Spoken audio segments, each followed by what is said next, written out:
What is up, bras, and welcome back. Now, we have something to get excited about, and just in case you haven't heard the news that came out, Ubisoft has acknowledged the cheating and hacking issues plaguing Siege this season. Now, they announced a few days ago that they have a plan to deal with not just hackers, but also the bad kids that were boosted by them.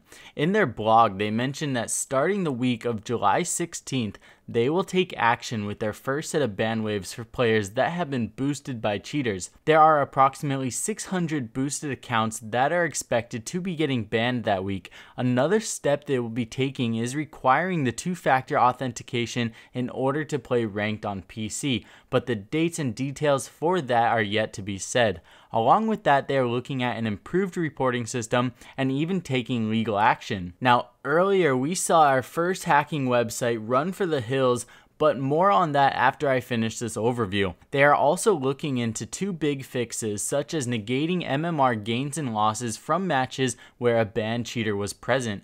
The second idea that they are looking into is putting a restriction on skill gap in people partied up when looking for a ranked match. Now, I do not believe that to be the best solution for a few reasons, like what if someone is simply just really good at the game and say they're like a Plat 2, but their in real life friends are just basically crap, they're not very good.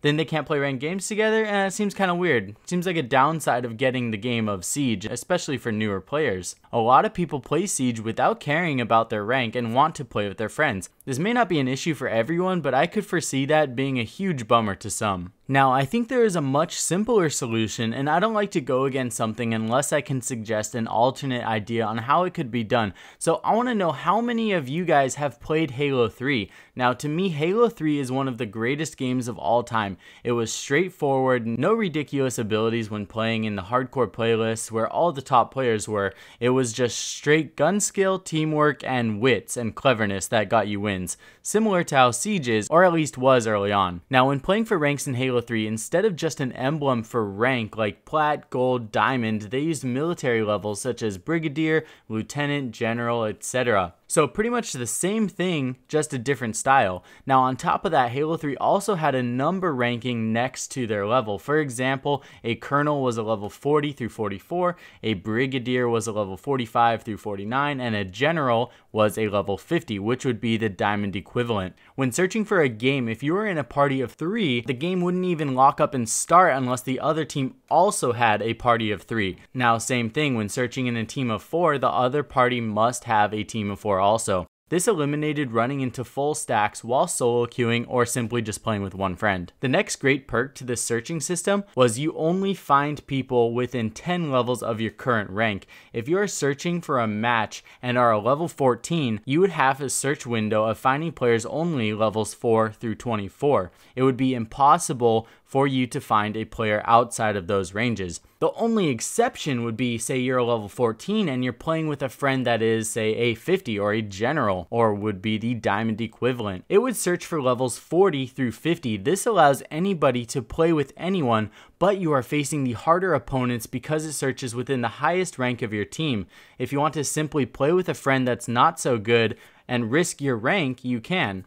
This would help eliminate diamonds that make copper accounts to play with their friends, because if they're helping their friend level up and they are on a copper account while their friend is Plat 1, you would still find other Plat 1 players. Basically, you find the players based on the highest level in your group, not just taking the average of your team. Now, say a copper's partied up with a diamond, you wouldn't necessarily only find golds and silvers. You would most likely find the people in Plat to Plat 1 and even diamond still. Now, I've seen in Halo 3, one of my new friends just got the game, but he was pretty good, and I was playing on my 50, and I was willing to risk my 50. He was like a level 4 at the time, and I was on my 50. When we searched, we were going up against other level 50s. Now, you could possibly, yes, find people that are not 50s, but the odds and the possibilities of you finding 50s was still there, so we're still going against the hard competition. So making a new Smurf account wouldn't necessarily help you and have as big of an impact as it does in Rainbow Six Siege now. Now, overall, this is just an idea that I believe could be explored more,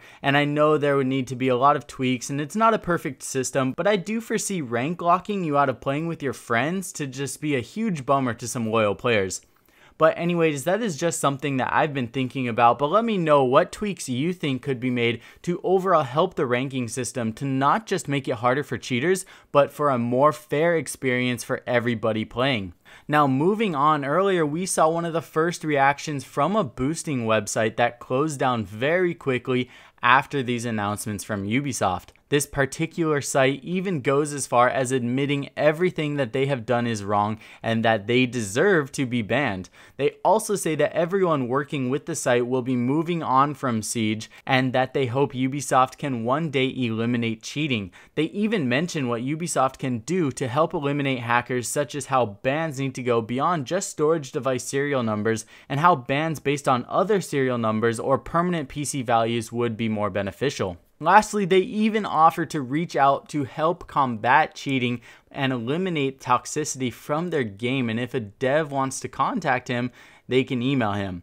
Now you have to think, they only did this when they saw the possible repercussions of what they've been doing. If Ubisoft never released this announcement with threats of possible legal action, you have to think they'd still be doing their boosting service and running rampant. This to me just looks like a scared dog with its tail tucked between its legs. They even offer a refund request button on their site for people that were boosted by them, but honestly, if you were boosted, I hope you just lose your money and have to apologize to your mom for stealing her credit card. But anyways, you guys, I'm really curious to hear your ideas. If you have an idea that you think could be really beneficial to the overall ranking system and the game in general, be sure to let us know down below.